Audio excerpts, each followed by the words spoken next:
Летување во странство за владата е луксус и дефинитивно ќе го нема во пресметките во владината просечна потрошувачка кошничка. Дали ќе се пресметува барем трошокот за 7-дневен одмор во Дојран, кој го има во минималната кошничка на синдикатот, заменик министерот за економија Ристевски без конкретен одговор.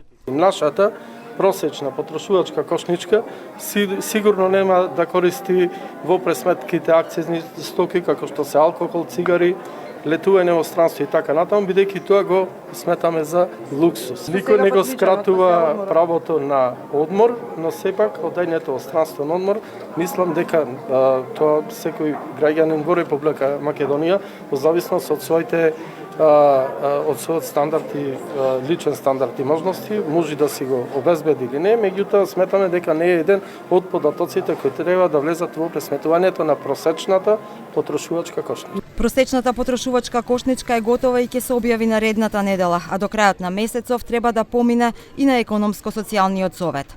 Она што се знае дека наместо за 4 члено ќе биде за 3 члено семејство. Нема да има место за акцизни стоки како цигари и алкохол и за несезонски овошје и зеленчуци. Ристевски не открива детали. Вели, кошничките досега биле наменети за политиканство, а со новата ќе се штител стандардот на граѓаните. Економистите сметаат дека таа треба да произлезе од официјалните податоци на статистика.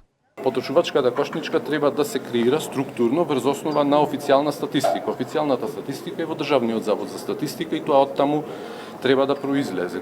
Детали дали ќе има конзервиран или замрзнат грашок, лименка од 200 грама Нескафе или граѓаните можат и без тоа, дали ќе пијат 13 литри млеко или помалку, Ристевски не открива. Инаку измени во кошничката побара лично премиерот Мицкоски по економско-социјалниот совет кој се одржа во февруари, зашто во кошничката на синдикатот имало чудни производи. Тој лично во јануари не јаде овошје како цреши, кајси и праски, а не испил ниту лименка Нескафе од 250 грама. За министерката за финансии Кочовска пак беше спорен грашокот, зашто бил во конзерва, а не замрзнат, но и 13 литри млеко месечно, бидејќи таа толку не трошела.